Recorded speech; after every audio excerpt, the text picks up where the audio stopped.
నమస్తేనండి. లలితా పరమేశ్వరి అమ్మవారి ఆశీస్సులు మనందరిపైన ఉండాలని సదా కోరుకుంటున్నాను. ఈరోజు మార్గశిర గురువారము. ఈ గురువారం రోజున దత్త చరిత్రను గురించి తెలుసుకుందాము. వేదధర్ముడు తన శిష్యుడైన దీపకునికి దత్త చరిత్రను వివరించిన విధానం గురించి తెలుసుకుందాము. మన ఛానల్ని ఫస్ట్ టైం చూస్తున్నట్లయితే ఈ వీడియో మీకు నచ్చినట్లయితే లైక్ చేయండి ఫ్రెండ్స్.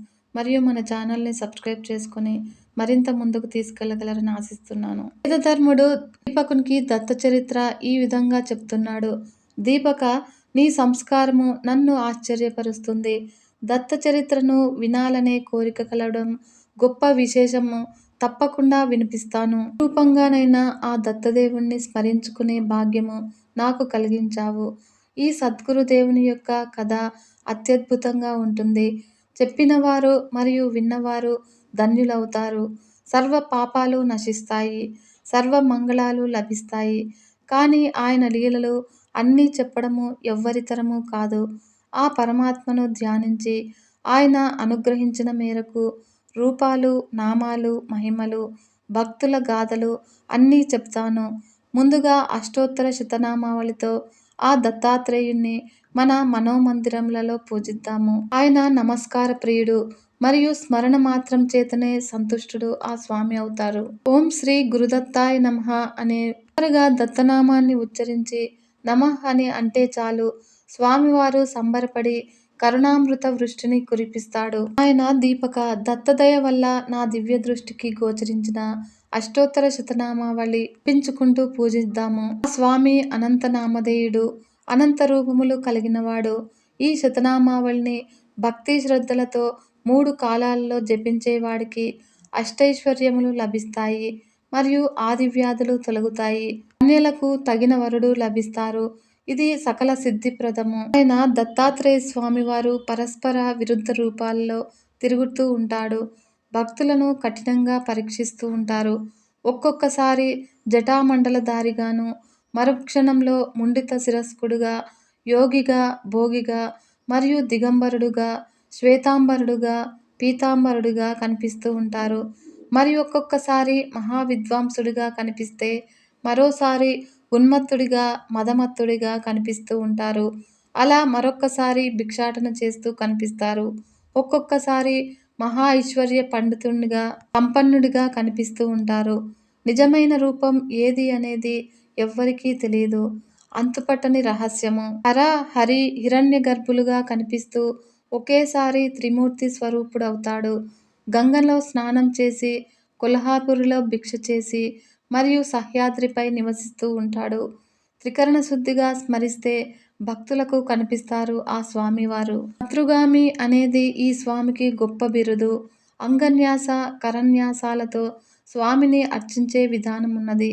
దీనినే దత్త కవచము అని అంటారు. ఒక భక్తుడు దత్తనామాలను జపిస్తూ శిరస్సు మొదలుకొని కాలి వేళ్ల కొసల వరకు ఒక్కొక్క అంగాన్ని తాకాలి. జ్ఞానేంద్రియ, కర్మేంద్రియాలలో, మనోబుద్ధి, చిత్త అహంకారాలలో ఈ దత్తనామాలను నిక్షేపించాలి. మరియు దత్త కవచాధారులకు ఏ రంగంలోనూ అపజయం ఉండదు. శత్రుభయాలు, దుష్టపీడలు, గ్రహబాధలు, భూతప్రేత పిశాచాల హింసలు దరిదాపులకు కూడా రావు. కనుక భక్త రక్షణలో ఇది వజ్రకవచం లాంటిది. దీనితో పాటు దత్తమంత్రాన్ని సద్గురువు ద్వారా ఉపదేశం పొందితే చెప్పదగినంది ఇక ఏమీ లేదు. దత్తమంత్రము దీక్షను పొందిన వారికి చతుర్విధ పురుషార్థాలు లభించినట్లే. ఇంతగా జపించలేని వారు దత్తనామాన్ని రోజుకు కనీసం 10 సార్లైనా స్మరించాలి. స్మరించే ముందు దత్తస్వామిని హృదయంలో నిలుపుకోవాలి. మరియు పీతాంబరధారి, భస్మోద్ధూళిత దేహుడు, సువర్ణవర్ణుడు, విద్యుత్ కాంతి కలిగిన జడలు కలవాడుగా దత్తస్వామి వారిని ధ్యానించి నమస్కరించాలి. ఆయన దీపక, దత్తస్వామి అవతారగాథ చాలా మనోహరంగా ఉంటుంది. పూర్వము నారదుడు అడిగితే బ్రహ్మ చెప్పాడట. అత్రి మహర్షి చేసిన తపస్సుకు మెచ్చి సాక్షాత్తు ఆ శ్రీమన్నారాయణుడే అత్రికి కొడుకుగా అవతరించాడు. అత్రిపుత్రుడు కనుక ఆత్రేయుడు. అనసూయ, అత్రి దంపతుల తపస్సుకు మెచ్చి వాసుదేవుడు తనంతట తానుగా దత్తమయ్యాడు. కనుకనే దత్తాత్రేయుడయ్యాడు. తన భక్తులైన యదు, కార్తువీర్యార్జున, ప్రహ్లాద, అలర్కుడు వీరికి బ్రహ్మజ్ఞానాన్ని ప్రసాదించి తరింపచేశాడు. ఈ దత్తలీలలన్నీ మైత్రేయ మహర్షి విదురుడికి చెప్పాడు. ఆ వివరాలు చెప్తాను, శ్రద్ధగా విను.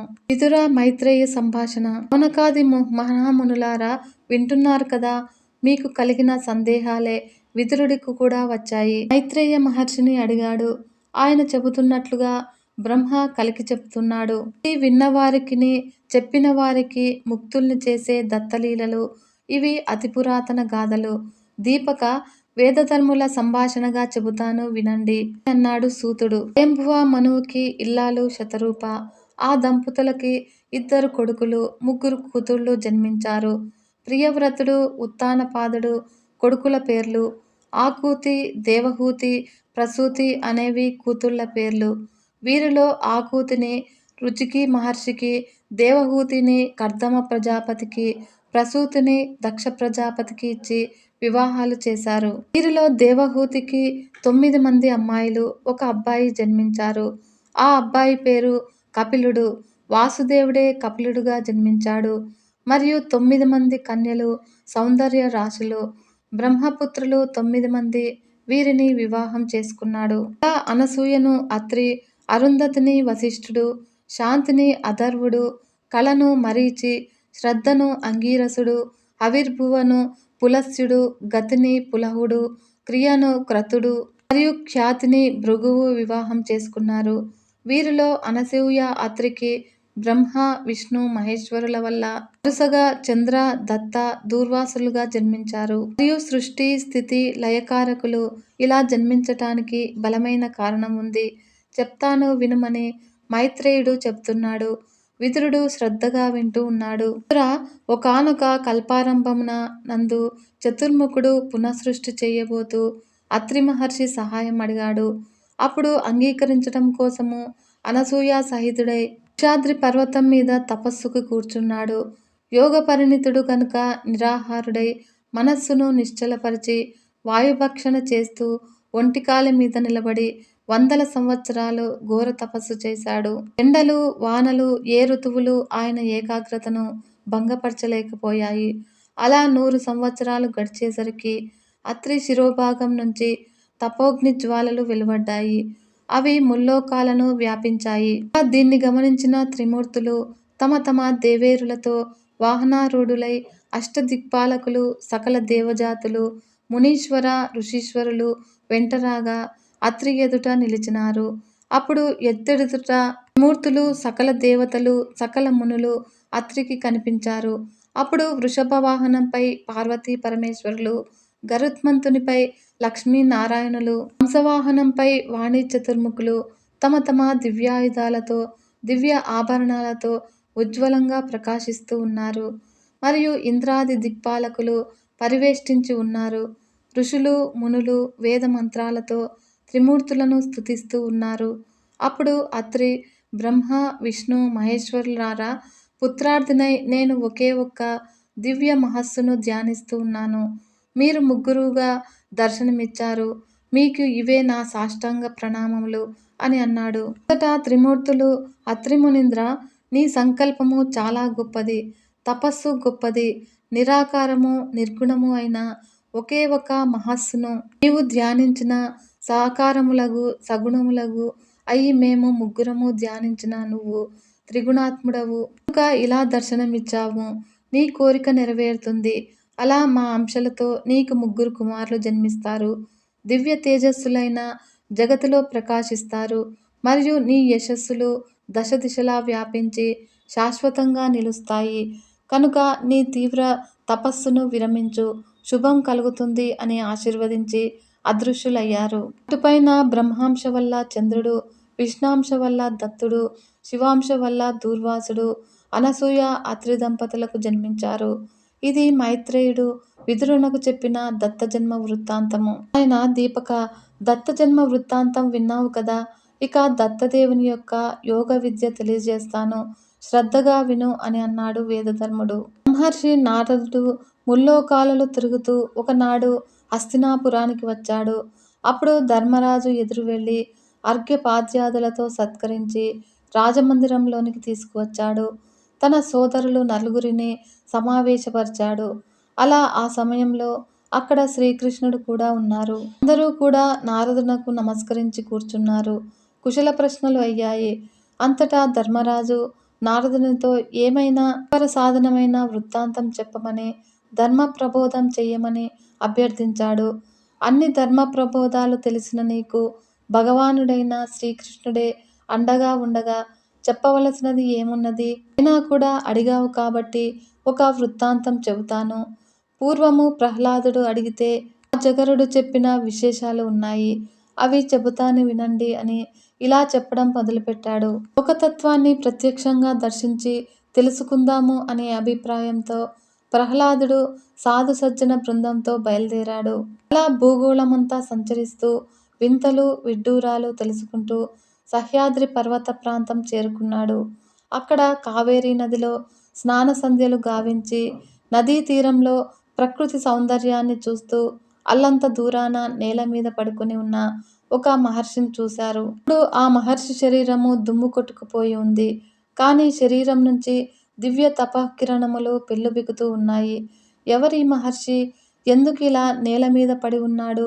ఉలుకు పలుకు లేదు, మరియు కదలిక మెదలిక లేవు అని సమీపంలో ఆశ్రమానికి కానీ కుటీరం కానీ లేదు. ఇది ఏమైనా వ్రతమా, నియమమా, లేదా ఇంకేదైనా ఉందా? తెలుసుకుందామని ఆ మహర్షి పాదాల చెంత కూర్చున్నాడు. పాదములకు శిరస్సు ఆనించి నమస్కరించాడు. మృదువుగా ఆ పాదాలను తన వడిలోకి తీసుకుని మెల్లమెల్లగా ఒత్తుతూ మహానుభావ అని భయంగా పలకరించాడు. అంతటా ఆయన మెల్లమెల్లగా కన్నులు తెరిచి ప్రహ్లాదుని వంక ఏమిటి అన్నట్లు చూశాడు. ఇప్పుడు ప్రహ్లాదుడు ధైర్యం తెచ్చుకుని ఇలా అడిగాడు. మహానుభావ, ఏమిటి మీరు ఇలా నేలపై పడి ఉన్నారు?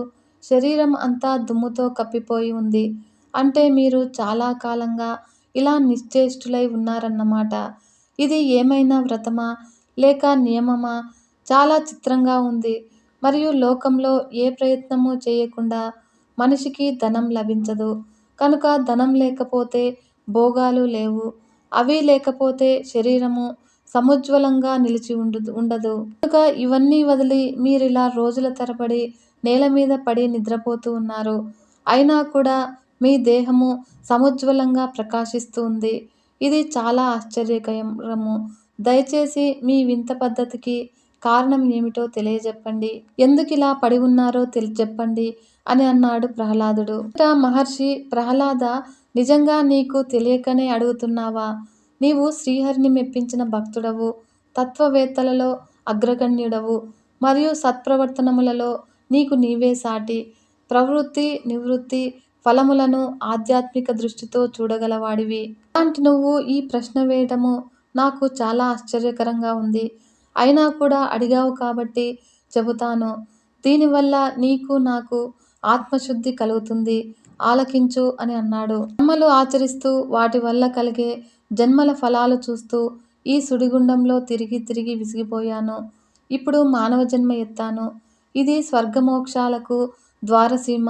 ఇక్కడ పాపకర్మలు ఆచరిస్తే జంతు జన్మ లభిస్తుంది, మరియు పాపపుణ్యములు రెండూ చేస్తే మనుష్య జన్మ లభిస్తుంది. దుఃఖాలను తొలగించుకోవటానికి, సుఖాలు పొందటానికి మనుషులు ఏవేవో కర్మలు చేస్తూ ఉంటారు. వాటితో లభించే అనుకూల వ్యతిరేక ఫలాలను పొందుతూ ఉంటారు. అసలు ఫలానుభవమే వద్దని అనుకున్నవాడు అసలు కర్మలని ఆచరించవలసిన పని ఏముంది? సుఖము ఆత్మస్వరూపము, భోగాలు అనేవి కల్పితములు, అశాశ్వతములు కూడా. ఈ జ్ఞానం కలిగిన తరువాత నేను ఇంకా కర్మలు ఎందుకు ఆచరించాలి? అందువలన నిష్ప్రయత్నుడనై పూర్వజన్మ సంచితాలైన ప్రారబ్ధ ఫలములను అనుభవిస్తూ ఇక్కడ పరుండి నిద్రిస్తూ ఉన్నాను. కనుక ఈ రహస్యం తెలుసుకోలేనివాడు తనలోనే నిక్షిప్తమైన నాచుతో కప్పబడిన సరోవరంలాగా ఉన్న సుఖరూపము పురుషార్థాన్ని అందుకోలేక దాహార్తుడై ఎండమావుల వెంట పరిగెత్తుతూ ఉన్న వానివలే ఉన్నాడు. కనుక కర్మాచరణ వలలో చిక్కి జన్మ పరంపరల వలయంలో సుడిగుండంలో తిరుగుతూ ఉన్నాడు. మోహం యొక్క మహిమ అటువంటిది. నా ప్రహ్లాద, ధనం వల్ల సుఖం కలుగుతుంది అని అన్నావు కదా, అది వట్టి భ్రమ మాత్రమే. దుఃఖమే తప్ప దానివల్ల సుఖం లేదు. మరియు సంపాదనలో దుఃఖము, దాన్ని కాపాడుకోవటంలో దుఃఖము, రాజ, చోర, శత్రు, పుత్ర, మిత్ర, కళత్ర, యాచకాదులు అపహరించుకుపోతారేమోనన్న దుఃఖము అనుక్షణము భయపడడమే. ధనికులకు నిద్రాహారములు ఉండవు. పైగా ఎవరైనా ఏ రకంగానైనా ఏ మూల నుండైనా వచ్చి అపహరిస్తారేమోనని నిరంతరము భయపడుతూనే ఉంటారు. పైగా దీనికి తోడుగా వీరికి పక్కనే ఉంటుంది షడ్వర్గము సంతానంగా. అందుచేత ధనం మీద, దాని మూలమైన భోగముల మీద అనురాగాన్ని వదిలివేయటము చాలా ఉత్తమమైనది. అలాదా ఈ సృష్టిలో తేనెటీగ ఒకటి, మరియు అజగరము ఒకటి నాకు గురువులు. ఎలాగా అంటే చెబుతాను విను. తేనెటీగలు అష్ట కష్టాలు పడి తేనెను సమకూరుస్తాయి. పట్టులో లోభంతో తేనెను కూడబెడతాయి. అయితే అప్పుడు ఎప్పుడో వచ్చి పొగపెట్టి ఆ తేనెటీగల్ని చంపి పారద్రోలి ఆ తేనె కాస్త అపహరించుకుపోతాడు. ఆ తేనెటీగలకు మిగిలింది ఏమిటి చెప్పు? అలాగే మానవులు ధనం కూడబెడతారు, చివరకు దానివల్లనే నశిస్తారు. అందువల్ల తేనెటీగల్ని చూసి వైరాగ్యం నేర్చుకున్నాను. ఇంకొకటి మహాసర్పము. సర్పం ఉంది చూశావా? అది కదలదు, మెదలదు. అందుబాటులో ఉన్న ఆహారాన్ని మాత్రమే స్వీకరిస్తుంది. తనకై తను సొంతంగా ప్రయత్నం చెయ్యదు. ఏ తిండి దొరక్కపోతే హాయిగా కడుపులో కాళ్ళు పెట్టుకుని పడి ఉంటుంది. అలా ఎన్నాళ్ళైనా ఈ అజగరము ఇలాగే పస్తులు ఉంటుంది. ఈ అజగరాన్ని చూసి సంతుష్టుని నేర్చుకుంటాను. లేదని ఎవరినీ అడగను. రానిది దుఃఖపడను. ఎవరి పిలిచినా ఆ అనను. ఏది ఇచ్చినా వద్దు అనను. నాకు సుఖము లేదు, దుఃఖము లేదు. విలువైన పట్టుబట్టలు కట్టినా, గుడ్డపేలికలే ధరించినా, అసలు ధరించకపోయినా నా మనస్సుకి తేడా లేదు. మరియు పల్లకీ ప్రయాణాలు, కాలినడకలు నాకు ఒక్కటే. కర్పూర చందనములు రాసుకున్నా కూడా, దుమ్ము ధూళితో ఉన్నా కూడా నాకు ఒక్కటిగానే ఉంటాయి. హంసతూలికా తల్పాల మీద పడుకున్నా, పట్టు పరుపులపై ఉన్నా, బండరాతిపై ఉన్నా, మరియు అవమానించినా, ఇచ్చినది తీపిదైనా, చేదుదైనా ఒకేలాగా ఆదరిస్తాను. సగుణమైన, నిర్గుణమైన, అధికమైన, అల్పమైన నాకు అన్నీ ఒక్కటే. నాది సర్వసమ దృష్టి. దీనివల్ల సుఖదుఃఖాల భేదాన్ని చిత్తవృత్తిలో లయింపజేయగలిగినాను. ఇంకా చిత్తవృత్తిని మనసులో మనస్సు, అహంకారంలో అహంకారాన్ని, మాయలో మాయను ఆత్మానుభూతిలో లయింపజేశాను. స్వానుభవంతో స్థితిలో ఏకనిష్టతో ఉంటున్నాను. అల్లాదా నీవు యోగ్యుడవు కనుక అతి గుప్తమైన నా ఆత్మ ప్రవృత్తిని నీకు తెలియజేశాను. ఇది చాలా మందికి లోక విరోధంగా, శాస్త్ర విరుద్ధంగా కనిపిస్తుంది. కానీ నీవు అర్థం చేసుకోగలవు. ఆ సామర్థ్యం నీకు ఉంది అని గ్రహించాను కనుక చెప్పాను అని ముగించాడు. ఆ అజగరము ప్రవృత్తిలో ఉన్న మహర్షి ప్రహ్లాదుడు అమితానందంతో ఆ మహానుభావుణ్ణి సేవించి, అర్చించి, పూజించి సంపూర్ణ అనుగ్రహం పొంది వీడ్కోలు తీసుకున్నాడు. ధర్మరాజా, ప్రహ్లాద అజగరుల వృత్తాంతం విన్నావు కదా. దీనిలో ఆంతర్యం నీవు గ్రహించు అంటూ ముగించాడు నారదుడు. అయినా దీపక, విన్నావు కదా. యోగ విద్య విశారదుడు అయిన దత్తయోగి యొక్క సిద్ధావస్థ ఇది అని వేదధర్ముడు చెప్పాడు. అంతటా దీపకుడు ఆశ్చర్యంలో, గురుదేవా, చాలా శ్రద్ధగా విన్నాను. ఈ కథలో దత్తదేవుని ప్రస్తావన ఎక్కడా మీరు చెప్పలేదు. మరి మీరు ఇది దత్తుని సిద్ధావస్థ అంటున్నారు. ఇదేమిటో నాకు అర్థం కాలేదు. వివరించండి అని దీపకుడు సవినయంగా వేడుకున్నాడు. అయినా దీపక, దీనిని నీవు అనుసంధానం చేసుకోవడంలో పొరపాటు పడుతున్నావు. మొట్టమొదటే చెప్పాను కదా, దత్తుడు యోగమాయను ఆశ్రయించి అనేక రూపాలు ధరిస్తుంటాడని. అదీగాక బ్రహ్మ నారదుడికి చెప్పిన విషయము గుర్తు చేసుకో. నా పాదపద్మాలను సేవించిన యదు, కార్తవీర్యార్జునుడు, ప్రహ్లాద, అలర్కులను ఈ దత్తదేవుడు ఆత్మవిద్య బోధించాడని బ్రహ్మదేవుడు చెప్పలేదు. వీటిని అనుసంధానం చేసుకుంటే దత్తుడు ఎవరో నీకే తెలుస్తుంది. ఆ వరుసలో యదువుకి దత్తుడు తత్వం ఉపదేశించిన వృత్తాంతము ఇప్పుడు చెబుతాను, ఆలకించు అంటూ వేదధర్ముడు మళ్ళీ ఇలా చెబుతున్నాడు. అయినా దీపక, ఒకప్పుడు ఉద్ధవుడు ఆ శ్రీకృష్ణ భగవానునికి నమస్కరించి దయచేసి ఆత్మతత్వం ప్రబోధించమని అడిగాడు. అప్పుడు వాసుదేవుడు ఉద్ధవునితో ఇలా అన్నాడు. ఉద్ధవ, ఆత్మతత్వాన్ని ఒకరు ఉపదేశిస్తారా? ఎవరి మటుకు వారు తెలుసుకోవాలి.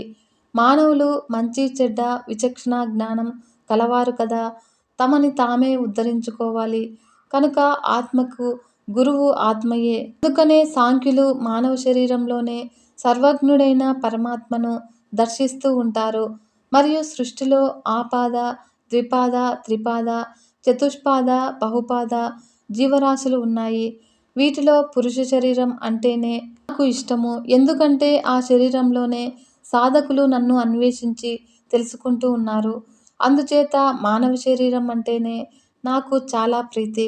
ఇందులో నివసించే మనోబుద్ధి చిత్త అహంకారములు జడ పదార్థములు వాటిని ప్రకాశింపచేసి చైతన్యం తెస్తున్న శక్తి సంపన్నుడు ఒకడెవడో ఉండాలి. అందుచేత వెతుకుదామని సాధకులు ప్రయత్నించి సాధనతో నన్ను తెలుసుకుంటూ ఉన్నారు. బుద్ధ్యాదుడు సాధనములు కనుక వీటికి సాధ్యుడు ఉండాలి అని అనుమాన ప్రమాణంతో నన్ను అన్వేషిస్తూ ఉన్నారు. కనుక మానవ శరీరం అంటేనే నాకు చాలా ఇష్టము. ఇందులో ఉన్న ఆత్మతత్వం గురించి తెలుసుకోవాలి అంటే కొంతవరకు అవధూత యదువు సంవాదం గురించి చెబుతాను, ఆలకించు అని. యదువు తెలుసు కదా, యయాతిపుత్రుడు మహా తపశ్శాలి ధర్మజ్ఞుడు. ఒకరోజు ఒక అవధూతను దర్శించి నమస్కరించి ఇలా అడిగాడు. మహానుభావ, నీవు సుందరుడవు, కవీశ్వరుడవు, సత్యసంధుడవు, మహాజ్ఞానివి. అయినా కూడా జడులాగా ఉన్మత్తుడులాగా సంచరిస్తున్నావు ఎందుకని? ఇంద్రియ తృప్తి కోసము నీవు ఏ పని చేయటం లేదు. ఈ వివేకం నీకు ఎలా కలిగింది? ఎలా పండితుడవయ్యుండి ఈ బాలుడిగా ప్రవర్తిస్తున్నావు ఎందుకని?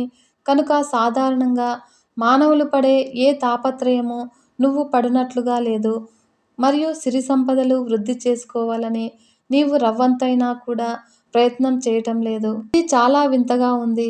అందరికన్నా భిన్నంగా ఉంది నీ తీరు. గంగా నదిలో మునిగిన ఏనుగులాగా ఎక్కడో ఉంటున్నావు. ఒంటరిగా గడుపుతున్నావు. ఎవరి జోలికి పోవటం లేదు. ఏ స్పర్శలు నీకు అంటటం లేదు.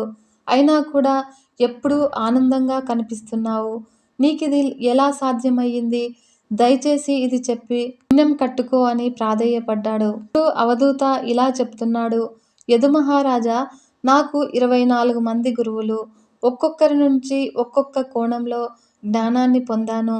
జీవన్ముక్తుడై సంచరించుచూ ఉన్నాను. పంచభూతాలు, సూర్యచంద్రులు, అజగర కపోతములు, సముద్ర పతంగాలు, మధురక గజాలు, మధురాహారి హరిణములు, మీన పింగళలు, కన్యకాశకారులు, సర్పకీట ఉన్నవన్నాభాలు అవి 24 గురువులు.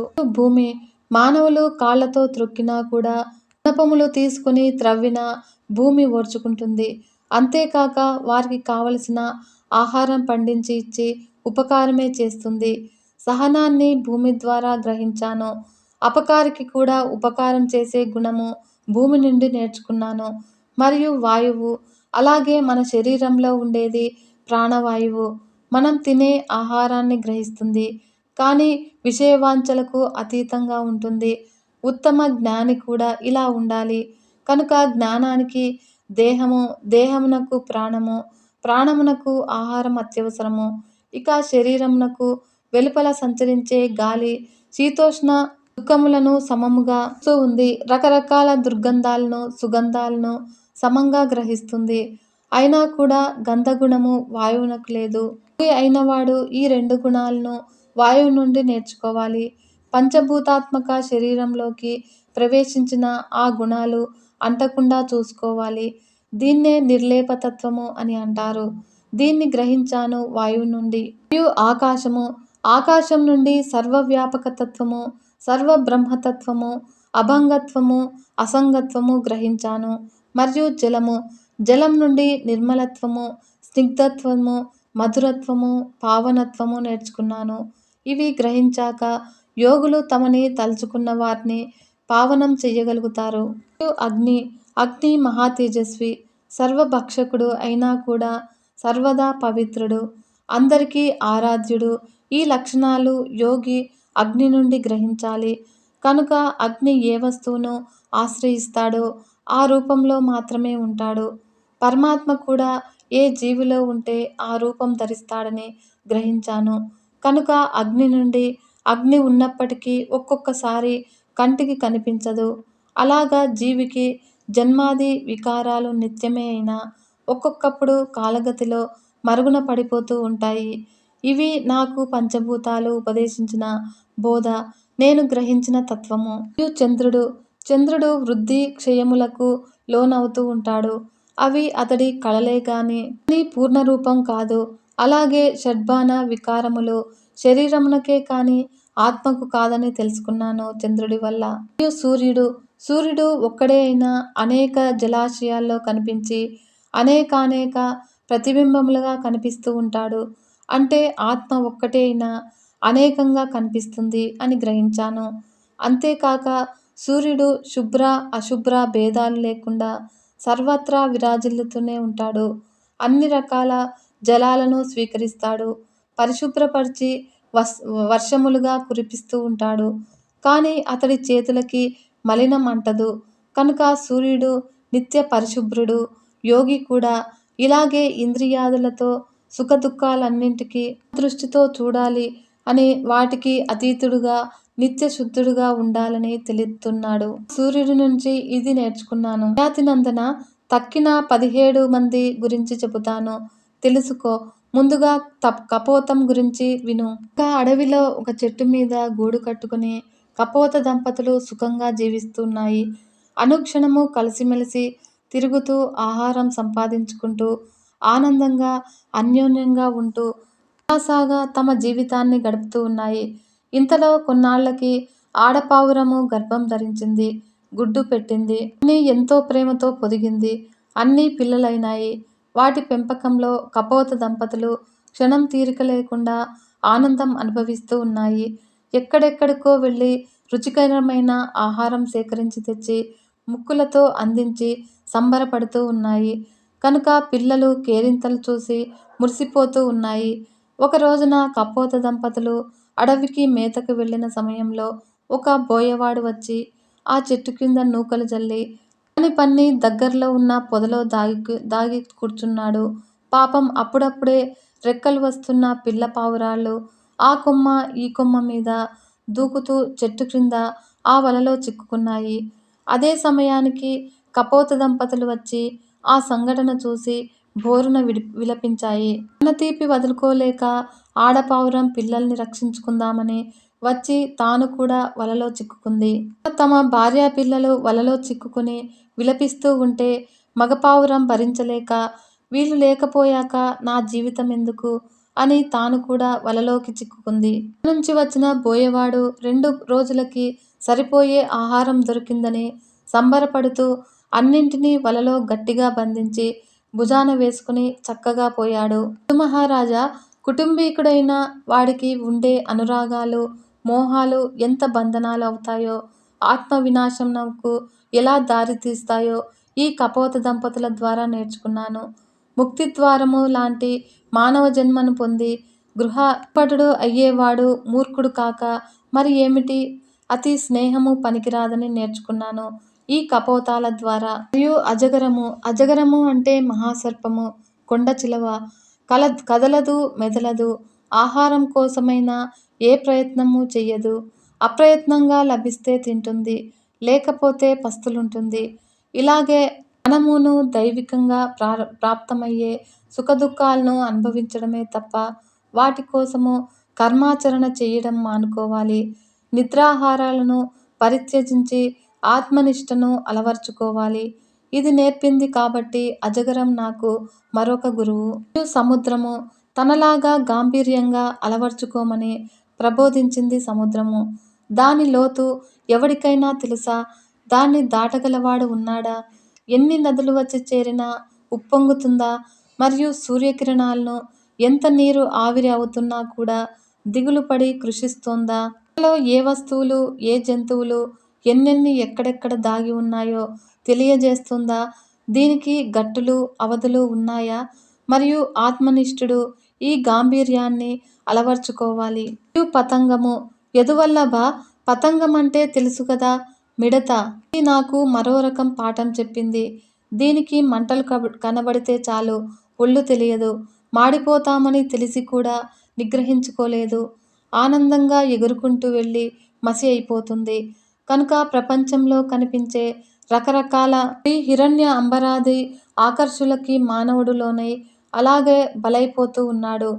వట్టి తోలుతిత్తు అని తెలిసి కూడా సౌందర్యాలకు మోహపడి, ప్రలోభాలకు ఆశపడి జీవితాన్ని వ్యర్థం చేసుకుంటూ ఉన్నాడు.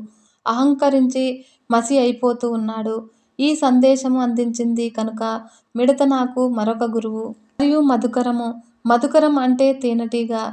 ఇది పాఠాలు నేర్పింది.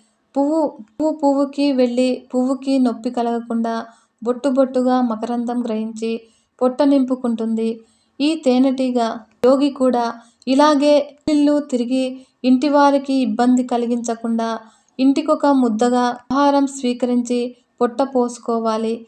ఏ పువ్వు దగ్గర మకరందాన్ని ఆ పువ్వు దగ్గరే పోలినట్లు ఏ గుమ్మం దగ్గర ముద్దను ఆ గుమ్మం దగ్గరే ఆరగించాలి. కడుపు నిండిన తక్షణము ఆ పూటకు మధుకర వృత్తిని మానుకోవాలి. మనకు రకరకాల శాస్త్రాలు ఉన్నాయి. వాటిలోని విజ్ఞాన సారాన్ని గ్రహించడంలో కూడా యోగి ఇదే మధుకర వృత్తిని అవలంబించాలి.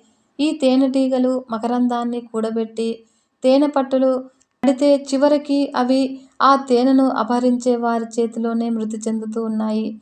కాబట్టి యోగి ఆహారాన్ని కూడబెట్టకూడదు.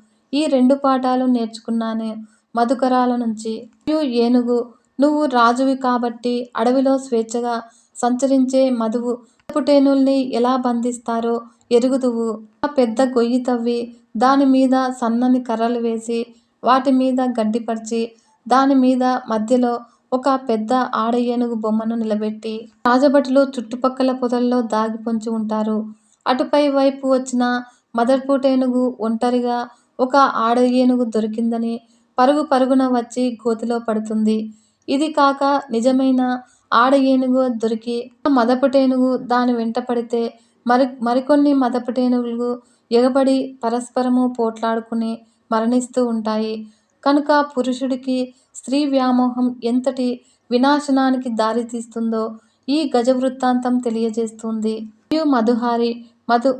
హరిణం అంటే లేడి. అది వేటగాడి సంగీతానికి మోహపడి వలలో చిక్కుకుంటుంది. యతీశ్వరుడు కూడా అలాగే సంగీతాది లలిత కళలకు సమ్మోహితుడు అయితే ధ్యాన నిష్టల్నుంచి పరిభ్రష్టుడవుతాడు. ఋష్యశృంగుడి కథ ఎరుగుదువు కదా. విలాసవతుల నృత్య గీతాలకు పరవశుడై సంసారంలో చిక్కుకున్నాడు. మరియు మీనము. నాకు మరొక గురువు మీనము అంటే చేప. ఎరకి ఆశపడి గాలానికి తగులుకుంటుంది. జిహ్వచాంపల్యము ప్రాణాలు తీస్తుంది. యోగులకు కూడా జిహ్వేంద్రియాన్ని జయించడము కష్టసాధ్యము. దీన్ని జయిస్తేనే అన్నింటినీ జయించినట్లే. ఈ రహస్యం నేర్చుకున్నాను చేప నుంచి. మరియు పింగళ. పింగళ ఒక వేశ్య. విదేహపట్టణంలో నివసిస్తూ ఉండేది. చాలా అందగత్తె.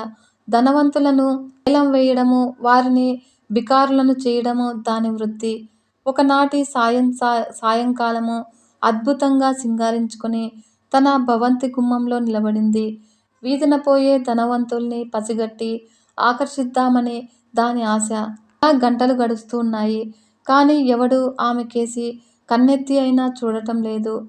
అయినా కూడా ఆశగా అలాగే నిలబడింది. చీకట్లు ముసురుకున్నాయి. గుడ్డి వెన్నెల కాసింది. ఆ పింగళ ఒకసారి లోపలికి వెళ్ళి సింగారానికి సవరింపులు చేసుకుని మళ్ళీ వచ్చి నిలబడింది. వీధిలో జనసంచారము తగ్గింది. అర్ధరాత్రి వేళ కదా, అప్పుడైనా విటులు వస్తారని ఆశగా అలాగే నిలబడింది. కానీ ఫలించలేదు. కాళ్ళు లాగాయి. విసుగు వచ్చింది. ఇక నిలబడలేక లోపలికి వెళ్ళి హంసతూలిక తల్పం మీద నడుం వాల్చింది. ఇంతలో వాకిట గుమ్మం దగ్గర ఏదో అలికిడి అయితే విటుడెవడో వచ్చాడని తెలుసుకుని చివాలున లేచి వెంటనే గుమ్మంలో నిల్చింది. ఎవ్వరూ లేరు. అంతా గుడ్డి వెన్నెల, చెట్ల నీడలు. సగం నిద్రలో ఉలిక్కిపడిన పులుపు కూనల కువకువలు. అంతటా నిశ్శబ్దము. ఒక్కసారిగా పింగళ హృదయంలో తుఫాను చెలరేగింది. నేనేమిటి? నేను చేస్తున్న పని ఏమిటి? నా జన్మకు ప్రయోజనం ఏమిటి? ఎంతమందిని బికారుల్ని చేశాను? ఎంత కూడబెట్టాను? చచ్చిపోయేటప్పుడు ఇందులో ఎంత కూడబెట్టుకుని వెళతాను? ఎక్కడికి వెళతాను? నరకానికే. అక్కడ నేను అనుభవించే యాతనలేమిటి? నేను చస్తే ఒక్కడైనా అయ్యో పాపం అంటాడా? అని ఆలోచనలు ఉవ్వెత్తున చెలరేగాయి. మొదట సమాధానాలు దొరికాయి. తన మీద తనకే అసహ్యం వేసింది. తన వృత్తి మీద జుగుప్స కలిగింది. మరియు వైరాగ్య బాణుడు ఉదయించాడు. అయ్యో, ఎన్ని సంవత్సరాలు జీవితాన్ని వ్యర్థం చేసుకున్నానో, ఒక్కనాడైనా హరినామ స్మరణ చెయ్యలేదే. అనంత సుఖప్రదుడు మనశ్శాంతి కొరకు భగవంతుణ్ణి చేరువలో ఉన్న పెన్నిదానాన్ని విస్మరించి ఎవడెవడో సుఖాలు ఇస్తాడని, నిధులు ఇస్తాడని ఎండమావుల వెంట పరుగులు తీశాను. ఛీ, ఇక ఆ జీవితానికి స్వస్తి చెప్పి ఇలా ఒక నిర్ణయానికి వచ్చింది. ఆ క్షణం నుంచి శేష జీవితాన్ని హరినామ స్మరణతో గడిపింది. ధర్మ కార్యాలు ఆచరించింది. మరియు తీర్థయాత్రలు చేసింది. పాప పంకిలాలను ప్రక్షాళన చేసుకుని మనశ్శాంతితో తనువు చాలించింది. మధుపతి, ఈవిడ జీవితం నాకు నేర్పిన పాఠమేమిటో గ్రహించావా? ఆశ అనేది దుఃఖప్రదమని, వైరాగ్యము సుఖప్రదమని గ్రహించాను. మరియు కురరము, మరొక గురువు కురవరం అంటే లకుముకి పిట్ట. ఇది ఎక్కడో మాంసపు ముక్కను సంపాదించి ముక్కున కరుచుకొని గూటికి ఎగురుతూ ఉంది. మరొక పెద్ద పులుగు చూసింది. లకుముకుని వెంటాడింది. ఈ చిన్న చిన్న పిట్టకు భయం వేసింది. మాంసం ముక్కను వదిలేసింది. అప్పుడు పెద్ద పులుగు దాన్ని తన్నుకుపోయింది. బ్రతుకు జీవుడా అని అనుకుంది ఈ లకుముకి పిట్ట. రాజా, గ్రహించావు కదా, మరొక కన్ను కుట్టే వస్తువు మన దగ్గర ఉంటే అది మన ప్రాణాలకే ముప్పు. బలహీనుడు ఈ రహస్యం తెలుసుకోవాలి, లేదంటే ఆపదల్లో పడతాడు. మరియు పసిబాలుడు నా పరమ గురువు. చీకు చింత లేకుండా కేరింతలు కొడుతూ ఉంటాడు. తన ఆటలేవో తనవి, తన ఆనందమేదో తనది. మిగతా ప్రపంచము ఏమైపోయినా కూడా అతనికి పట్టదు. అవధూత కూడా ఇలాగే ఉండాలి. ఈ సృష్టిలో నిశ్చింతగా ఆనందింపజేసేది వీరిద్దరే. ఒకడు అమాయకుడు, మరొకడు మాయాతీతుడు. మరియు కన్యకా వృత్తాంతం ఏం నేర్పిందో చెబుతాను విను. అనగనగా ఒక ఊరు. ఆ ఊళ్ళో ఒక కన్య, రూప యౌవనవతి, గుణవతి, శీలవతి. పెళ్లి సంబంధాలు వస్తున్నాయి. తనను చూస్తున్నారు, వెళ్ళిపోతూ ఉన్నారు. ఇంకా ఏదీ ముడిపడలేదు. ఒక రోజున తల్లిదండ్రులు ఏదో పనిమీద గ్రామాంతరం వెళ్ళిన సమయాన పొరుగురు నుంచి మగపెళ్లివారు వచ్చారు. అంతటా పిల్లను చూసుకుందామని వరుడు, అతని తల్లిదండ్రులు, బంధుమిత్రులు ఒక 5-6 మంది వచ్చారు. కన్యకామణి స్వయంగా స్వాగతం పలికి, కాళ్ళు కడుక్కోవడానికి నీళ్లు ఇచ్చి, తడిచుకోవడానికి తువాళ్లు ఇచ్చి, మరియు చాపలు పరిచి లోపలికి ఆహ్వానించి కూర్చోబెట్టింది. తాగడానికి మంచినీళ్లు అందించింది. అప్పుడే వస్తాను ఉండండి అంటూ వంటగదిలోకి వెళ్ళింది. ఏదైనా ఫలహారం చేసి పెడదామని డబ్బాలు వెతికి వరిపిండి తీసి పళ్ళెంలో పోసి 2 చేతులతోనూ తడిపి ముద్ద చేస్తూ ఉంది. ఆ కదలికలకి గాజులు గలగలలాడాయి. ఏదో చేస్తున్నామని అతిథులు గ్రహిస్తారని ఒక్కొక్క చేతికి 2 గాజులే ఉంచి మిగతావి తీసేసింది. అవి కూడా ఒకదానికి ఒకటి తగిలి వృధ చేస్తూ ఉన్నాయి. అప్పుడు ఒక్క గాజునే ఉంచుకొని గబగబా పిండి కలిపి జంతికలు వండి పెట్టింది. ఇప్పుడు మగపిల్లవారు అమ్మాయి పనిమంతురాలని గ్రహించి సంబరపడి మరొక రోజు వచ్చి మీ నాన్నగారితో మాట్లాడుతాములే అని చెప్పి బయలుదేరారు. ఆ తరువాత ఏమైందో వదిలివేద్దాము. ఇప్పటికి ఈ ముక్క చాలు. వీరా, ఏమైనా గ్రహించగలిగావా? 10 మంది ఒకచోట చేరితే గాజులలాగా గలగలలాడటము, కలహించుకోవడమే తప్ప పరమార్థ చికిత్స ఉండదు. ఇద్దరు ఉన్న వృధా సంభాషణతో కాలయాపన జరుగుతుందే కానీ ఒరిగేది ఏమీ ఉండదు. అందుచేత నిరాటంకంగా ధ్యానం సాగాలి అంటే, అంతర్దృష్టి విస్తరించాలి అంటే సాధకుడు ఒంటరిగానే ఉండాలి. ఇది గాజుల గలగలలు నాకు నేర్పిన పాఠము. మరియు శరకారుడు, మీరందరూ ఉపయోగించే బాణాలను తయారు చేసే శరకారుడు నా 21వ గురువు. అతడిని ఎప్పుడు నీవు గమనించి ఉండవు. బాణం తయారు చేయడము చాలా క్లిష్టమైన విద్య. పొడవు, లావు, కొసకొన, బరువు, బలము వీటన్నింటికి సమతూకాన్ని సాధించాలి. తేడా వచ్చినా విలుకాడి గురి తప్పుతుంది, వేగం మందగిస్తుంది. అందుచేత శరకారుడు బహు జాగరుడై చేస్తాడు. అతడు ఒక బాణాన్ని తయారు చేస్తున్నప్పుడు పక్కనే బేరీ బంకారాలు చేసిన మహారాజే వచ్చి నిలిచినా కూడా అతడికి పట్టదు. అతడి కంటికి ఆ బాణం తప్ప మరేమీ కనిపించదు, చెవికి మరేమీ వినిపించదు. అది పూర్తి అయ్యే వరకు లేవడు. అంతటి ఏకాగ్రతను యోగి అలవర్చుకోవాలి కనుక రోజుల తరబడి నిష్టగా కూర్చోగలగాలి. నిశ్చలంగా మనస్సును ఆ భగవంతుడి మీద నిలపడము ఎలాగో శరకారుడి వల్ల తెలుసుకున్నాను. ఈ బాహ్య ప్రపంచంలో ప్రమేయం లేకుండా సమాధి స్థితి నిలుపుకోవడము నేర్చుకున్నాను. తెలుసుకున్నారు కదా ఫ్రెండ్స్. మిగతా కదా మనం నెక్స్ట్ వీడియోలో తెలుసుకుందాము. శ్రీ గురుభ్యో నమః. నమస్తే.